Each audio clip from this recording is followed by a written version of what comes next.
What's up, guys? Welcome to the shed. Oops, sorry about my thumb there. Hey, this is Jake again. I am back with Millie. I'm inside this time. Let's see how this works.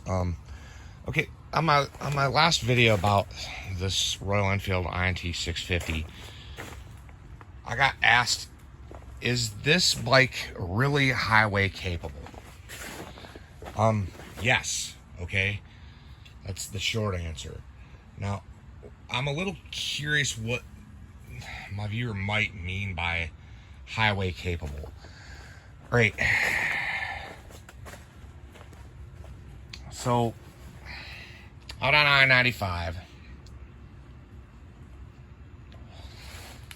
I mean, to avoid being a target, in my mind, the slowest you can be going is about 78 miles an hour. 78, 75 to 80 miles an hour. That's the slowest you can go out there. All right. Millie will do it by American standards. If you're like used to a Harley Davidson or something like that, you're going to think the bike is screaming. You're going to be at about 5,000 RPM, 4,800.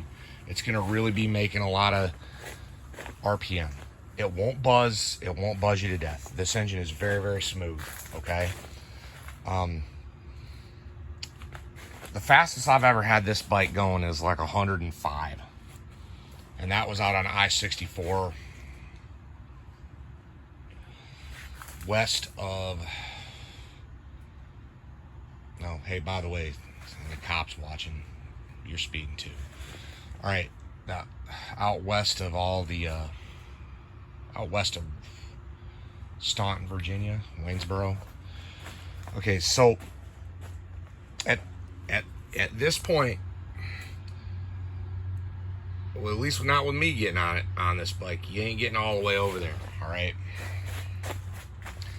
If for whatever reason you feel like you're gonna need 45 more miles per hour on tap, get something with a 1200. Get a sport touring bike. Okay. And also, I don't know exactly what you mean by the interstate, okay? Because short spurts on the interstate, it's no problem at all. I've done long distances. Some people say that these bikes hurt them. I don't know. As far as a lot of like guys riding these, I'm probably a fairly young dude to be riding this motorcycle, but I'm nearly 50. I've just got this stuff sitting on here. This is my touring setup. All right, you could put a tank bag on here. You could, there's the Outlaw bags from Trip Machine are really sweet. Definitely, like, I got big hands. I needed to wrap the grips. That made a huge improvement for like long distance stuff. But just highway miles in general, the bike will do the speed. It won't shake you. Honestly, even if you're not on a Royal Enfield, okay, if you're not on a 650, check the condition of your tires. Okay, like if your tires are bald, getting like this, you're gonna change that out. But make sure they're inflated right. Like, that'll fucking cause you problems. I've never had a speed wobble on this motorcycle. Not once. I've never ever had a tank slapper. Okay. I don't know what causes that. I've heard a lot about that from like Harley guys. Primarily with Sportster. Alright, so anyway, I got just these toss over saddlebags. The net kind of stays on there, but these saddlebags, they go under the net. Then I fill this up. This is my travel bag. Before I go out and do this, I put a fresh coat of wax on the saddlebags, and I put a dry bag inside of this. I put my clothes here.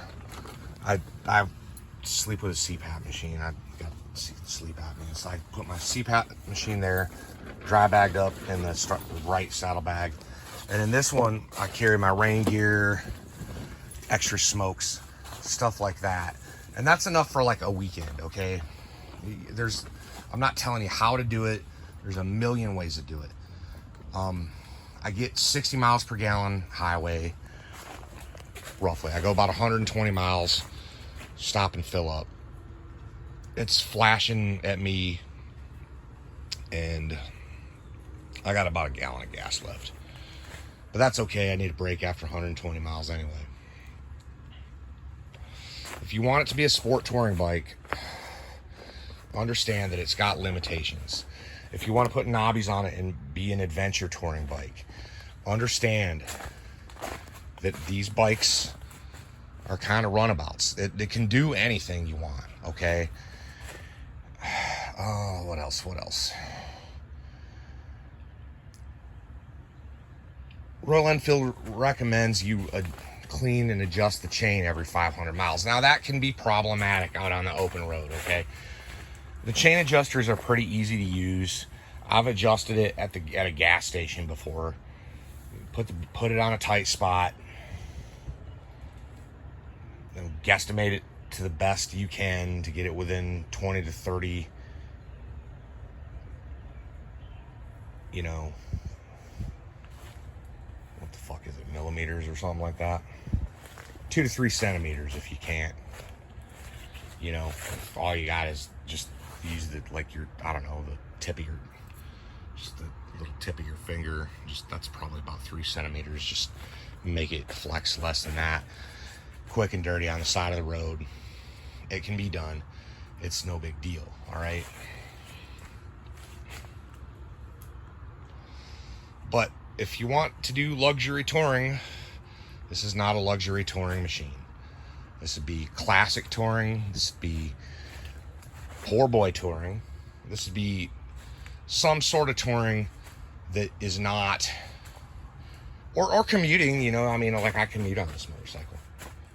Like I don't keep the bags on there in the summer. I don't think they'd really kill the look of the bike, but in the wintertime I run them so I can bring my extra stuff.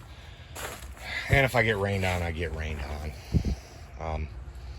Which probably isn't that smart because I'm far from work and it would serve me well to put my rain gear on.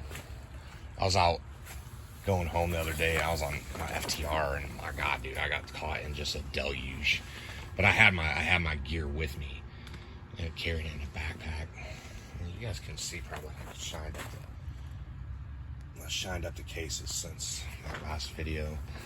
Kind of a benefit of watching a content like mine is I don't have a whole lot of people lining up to ask me a gajillion questions, so I can get back to you. And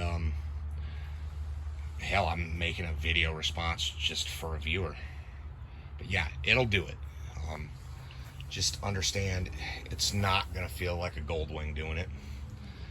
And it's going to make a lot of RPM, but that's okay. They're designed to run at higher RPM. All right, you're kind of in the fat of the power band at 4,500 RPM. That's where really the motor really comes on the best, you know, I feel like. And thanks for watching, guys. Later.